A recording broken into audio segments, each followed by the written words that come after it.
Kwa jina naitwa Twara Katebalila Buloska, ni mkazi wa kijiji cha Buzegwe, kitongoji cha Ilondo. Hapo zamani kabla shirika hili halijaja tulikuwa tunatumia mitumbwi ambayo mingine haikuwa na mgongo. Mitumbwi hiyo ilikuwa maarufu kwa ajili ya kupinduka. Mitumbwi ile ilikuwa inatengenezwa kwa mfumo kama gogo vile na kuchimbwa katikati, tulikuwa tunaitumia.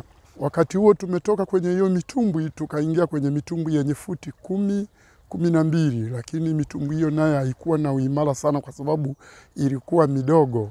Tumeitumia hadi mwaka 2020. Baada ya hiyo mitumbwi tukaanza kutengeneza mitumbwi ambayo ina futi 19-20 tulivyokuwa tunaitumia, lakini nayo haikukidhi haja na vifo viliendelea kupatikana mara kwa mara kwa sababu hatukuwa na elimu ya kutosha. Kwa jina naitwa Edita Paulo, ni mama mchakataji katika kijiji cha Buzegwe. Siku moja kipindi naelekea ziwani kwenda kununua samaki na kuuza, nilikutana na watoto wakiwa wanaosha vyombo. Mtoto mmoja alikuwa ziwani anaogelea kufuata chombo kikiwa kimeenda na maji. Nikamuuliza unaenda wapi? Akaniambia nafuata chombo. Nikamwambia rudi utauawa. Akasema nikirudi chombo kitaenda na mama atanipiga. Basi nikachukua jukumu la kutoa mzigo wangu ambao nilikuwa nao, nikafuata yule mtoto ili kumuokoa maisha. Basi nikamvuta, nikamtoa majini. Mimi naitwa Emmanuel Celestini BM. Kazi zangu ni ufundi wa mitumbwi. Hapo zamani mambo ya mitumbwi yalikuwa ni kama brabra. Matajiri walikuwa wakipeleka mitumbwi majini mibovu. Naitwa Paulo Musa Pumpuni. Mimi ni mwenyekiti BMU. Kabla ya mradi tulikuwa na mazoea kwenda ziwani kuvua bila kutumia life jacket na kutumia sheria za BMU. Mimi Bwire Mgunda wa kijiji cha Buzegwe. Mimi ni mvuvi wa dagaa shofa. Shughuli ya uvuvi nilianza mwaka 1996. Nimeanzia kisiwa cha Ukara. Siku moja tulikuwa tumeenda kuvua na wenzangu huko. Baadaye hali ya hewa ikabadilika.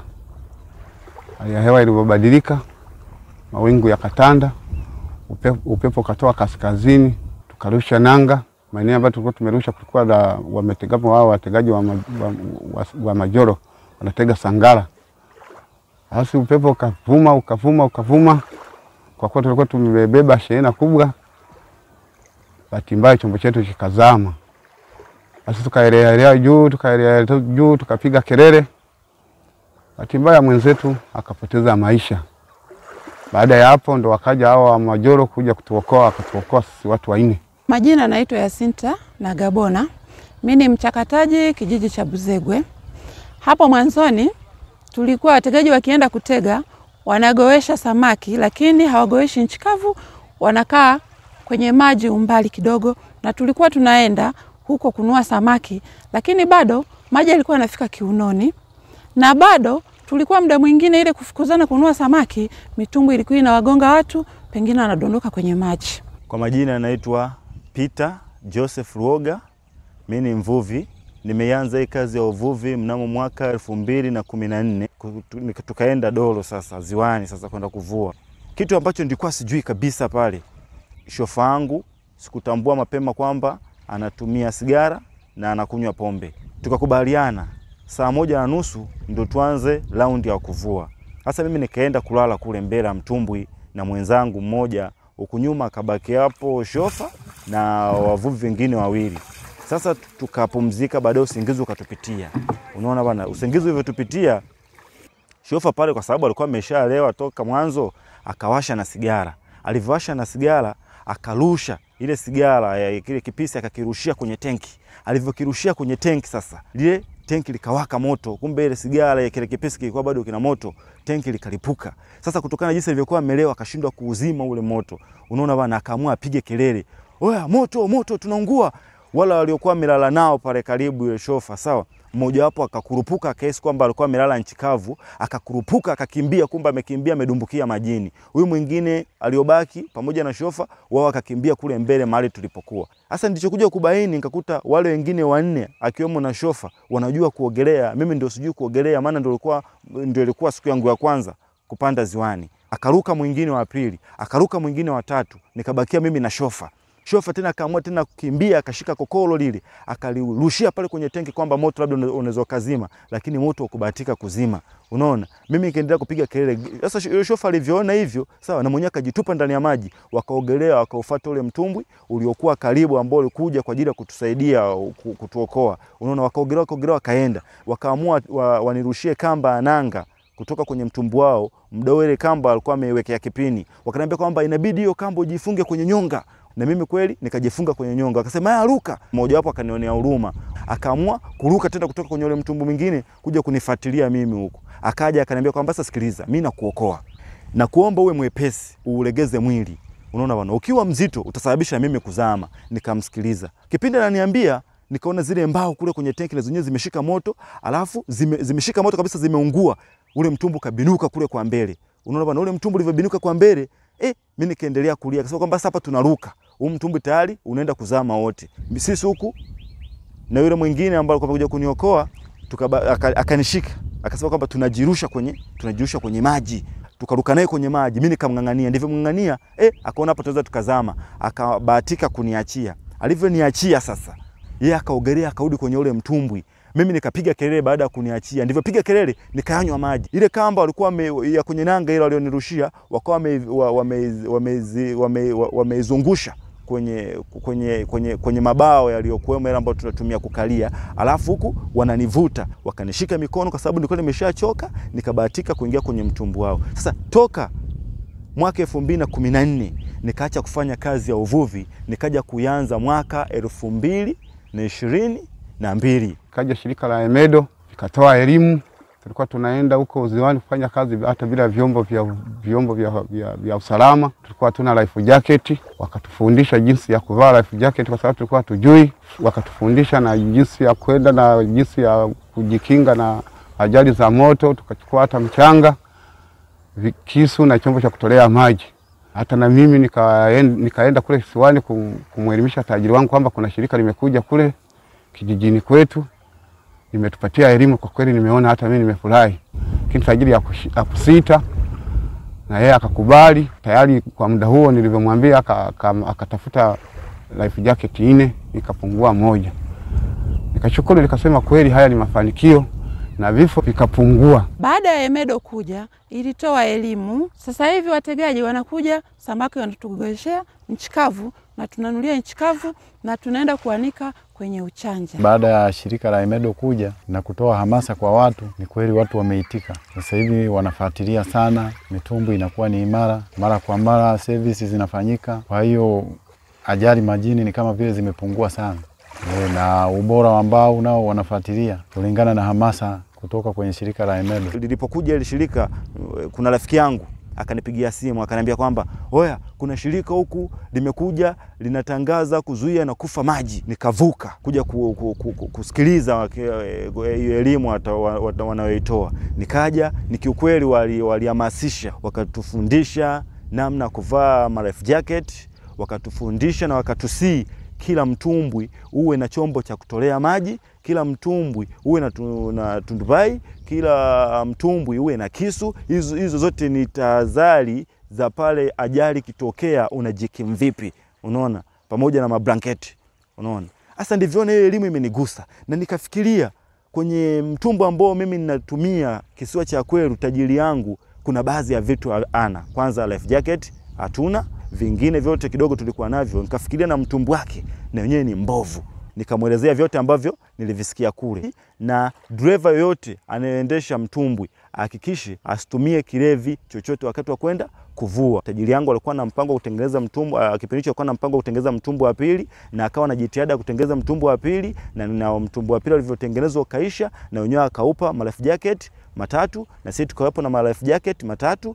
Kadri siku zinavyozidi kwenda na kazi yetu wavuvi tunavyozidi kuifanya, sawa, ndio na tajiri yetu anazidi kubadilika kutokana na elimu na mzima niliompatia.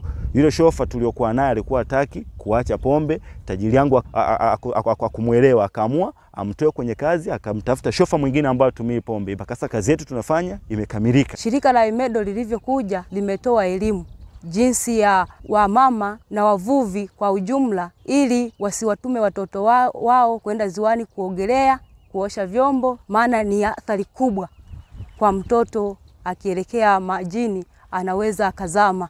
Lakini shirika la IMEDO lilivyokuja limeweza kutufundisha, limeweza kutupa elimu, na pia limetoa elimu jinsi ya kuvaa life jacket. Wengi wao hatukuwa na elimu ya jinsi ya kuvaa life jacket, hata matumizi yake, hata alama zake hatukujua kwamba hii alama ina maana gani kwenye life jacket. Lakini kupitia shirika la IMEDO limeweza kutufafanulia vizuri mno na kuelewa.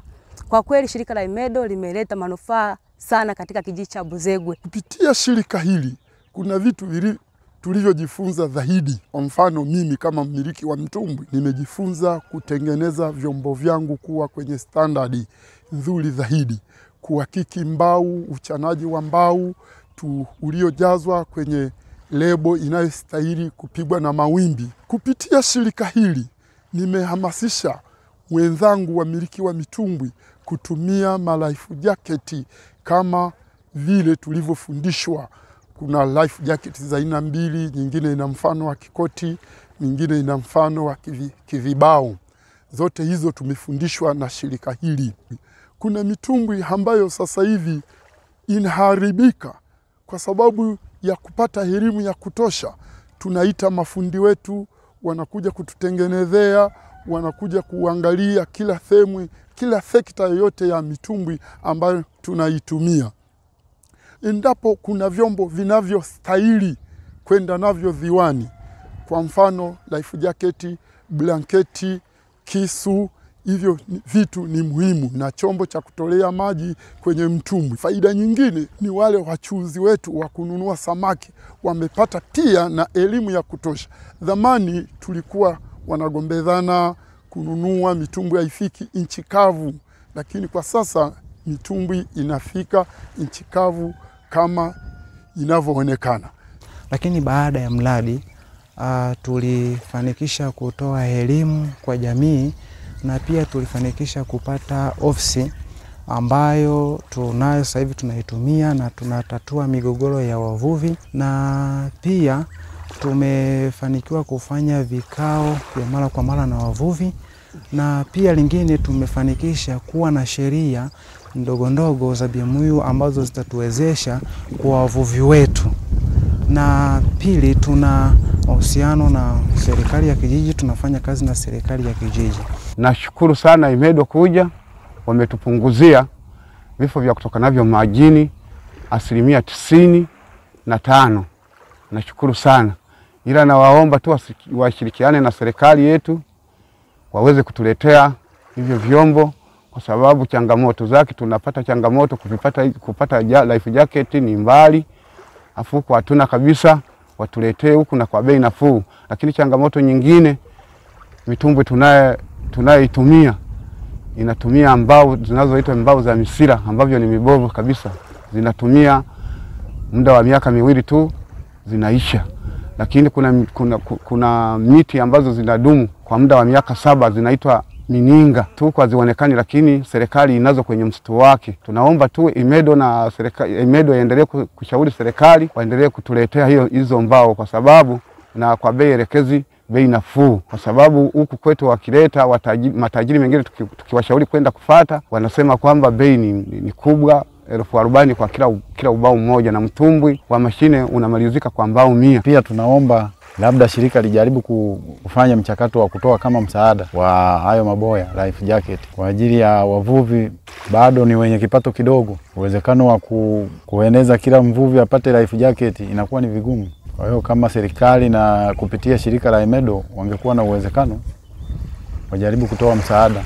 Unaona, mimi ninachoomba tu ili shirika na serikali wakae wajadili namna gani wavuvi wanaweza wakapata life jacket kwa ufasaha na kwa bei nafuu. Mimi naona hata upande wa bei wajaribu kutupunguzia, maana tunapata tabu sana kuja kununua malife jacket Mwanza. Gharama ambayo unatoka nayo huku kwenda kununua malife jacket Mwanza, kurudi huku unajikuta unatumia gharama na malife jacket mawili. Tu walikuwa na dhama kwa uzembe, watu walikuwa kufa maji kwa kutoangalia. Sasa hivi watu tuna elimu, uwezi ukaruhusu mtumbwi, unaona hali ya hewa sio nzuri.